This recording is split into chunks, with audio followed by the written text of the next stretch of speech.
Salam jumpa kembali pada Renungan Harian Embun pagi hari ini. Dan dalam suasana sukacita, mari kita selalu mendengarkan firman Tuhan untuk menyegarkan hati kita, menguatkan iman kita, dan mengarahkan hidup kita agar selalu sesuai dengan kehendak Tuhan. Oleh karena itu, mari setiap saat dan setiap hari kita berdoa dan membaca firman Tuhan sehingga kita semakin dekat dan semakin intim dengan Tuhan kita. Oleh karena itu sebelumnya kita bersatu di dalam doa. Damai sejahtera Allah yang melampaui segala akal dan pikiran, itulah yang memelihara hati dan pikiran dalam Kristus Yesus Tuhan. Amin. Saudara terkasih, firman Tuhan untuk kita pada hari ini diambil dari Amsal 26 ayat 21. Dalam bahasa Batak Angkola dikatakan, songon arang dohot soban mambain api turus gara, songoni mahalak nasai tagi martokar mambain panas namasa. Dalam bahasa Indonesia, seperti arang untuk bara menyala dan kayu untuk api, demikianlah orang yang suka bertengkar untuk panasnya perbantahan. Demikian firman Tuhan. Saudara terkasih dalam Yesus Kristus, kuatnya kemarahan menjadikan seseorang menjadi terbakar oleh bara seperti api kepada kayu bakar. Demikian firman hari ini yang mau menerangkan bagi kita bahwa the power of anger. Saudara terkasih, kalau kita mencoba bagaimana cerita kekuatan daripada kemarahan itu di dalam kehidupan kita, adalah saya membuat sebuah cerita. Seorang yang merupakan manajer sebuah perusahaan, dia berjalan menuju perusahaannya dan di tengah jalan mobilnya disenggol oleh orang, dan ketika dia mau mengejar orang tersebut, maka orang tersebut lari. Dia menjadi marah, kecewa. Ketika dia masuk ke kantor, kemudian datanglah bawahannya. Bawahannya menyapanya dengan ramah, mengatakan, "Selamat pagi, Pak." Namun yang terjadi adalah atasan ini langsung marah, dan dia memarahi bawahan ini dengan begitu membabi buta dan menjadi kecut dan tidak tahu berbicara apa-apa karena dia menyalurkan kemarahan yang di jalan kepada bawahannya. Setelah bawahan itu keluar dari ruangan bos, dia berjumpa dengan cleaning service.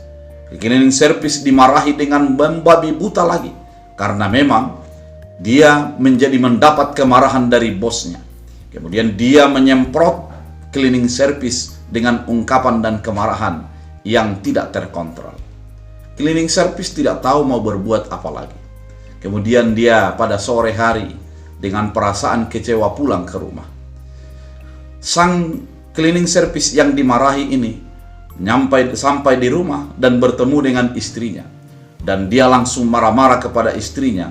Istrinya menjadi merasa heran apa yang terjadi. Kemudian oleh karena istrinya enggan untuk melawan, maka kemudian dia menahan emosinya dan dia menyimpan kemarahan tersebut. Setelah itu istrinya berjumpa dengan anaknya yang sedang menonton televisi. Istrinya itu memarahi anaknya dan mengatakan, "Kau main game 1 hari."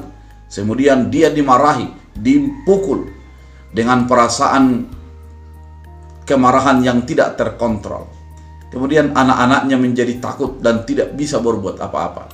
Tiba-tiba lewat kucing dari depan mereka, ditendang oleh anaknya karena meluapkan kemarahan yang datang dari mamanya.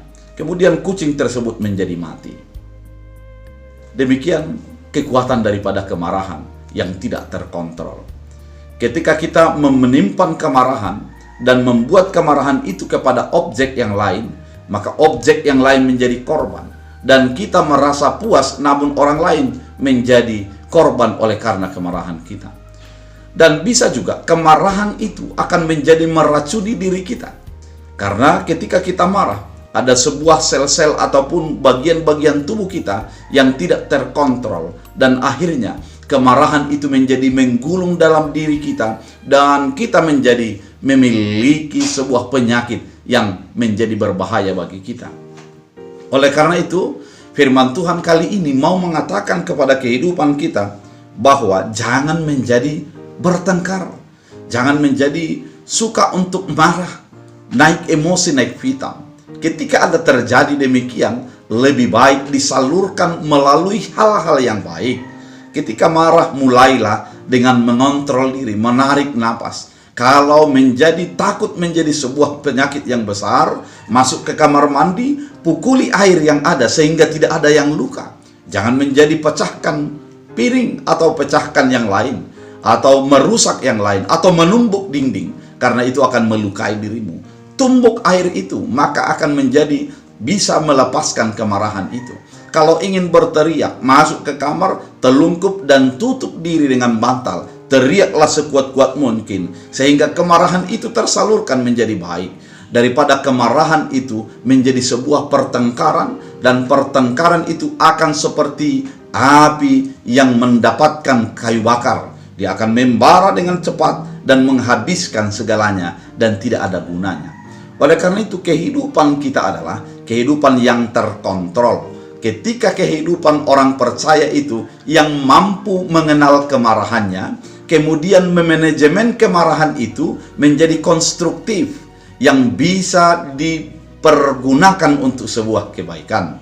Dengan kemarahan yang kita miliki bukan menjadi membuat pertengkaran. Pertengkaran adalah merupakan sesuatu ketidakbaikan. Namun ketika kita bisa memanajemen emosi kita, maka kita akan menjadi mampu melewati bara api yang akan terjadi. Oleh karena itu saudara terkasih dalam Kristus Yesus, firman Tuhan kali ini mengingatkan ke dalam kehidupan kita. Ketika kita mau menjadi hidup di dalam kemarahan akan menjadi merusak. Namun ketika kita bisa memanajemennya, menguasainya, maka kita akan bisa menjadi melewati setiap hari kita dengan kelembutan dan ketenangan. Oleh karena itu, manajemen kemarahanmu, kuasai dirimu, dan biarlah engkau menguasai kemarahanmu, bukan kemarahanmu yang menguasai dirimu. Tuhan Yesus memberkati. Kita bersatu dalam doa. Terima kasih Tuhan atas firman yang Engkau nyatakan bagi kami. Mengingatkan kami bahwa pertengkaran akan mengakibatkan ketidakbaikan. Oleh karena itu berikan kami hati untuk menguasai diri, menguasai emosi, dan menguasai pikiran kami. Sehingga dengan demikian kami mempergunakan emosional kami untuk hal-hal yang baik dan konstruktif. Terima kasih Bapa, biarlah firman ini menjadi berguna bagi kehidupan kami. Hamba berdoa bagi setiap orang yang mendengarkan firman Tuhan kali ini. Berkati mereka, lingkupi mereka, cukupkan segala kebutuhan dan penuhi segala permohonannya. Sehingga menjadi merasakan betapa baiknya Tuhan dalam membimbing kehidupan. Terima kasih Bapa, biarlah kehidupan kami dalam penyertaan-Mu. Dalam Kristus Yesus Tuhan kami. Amin. Tuhan Yesus memberkati.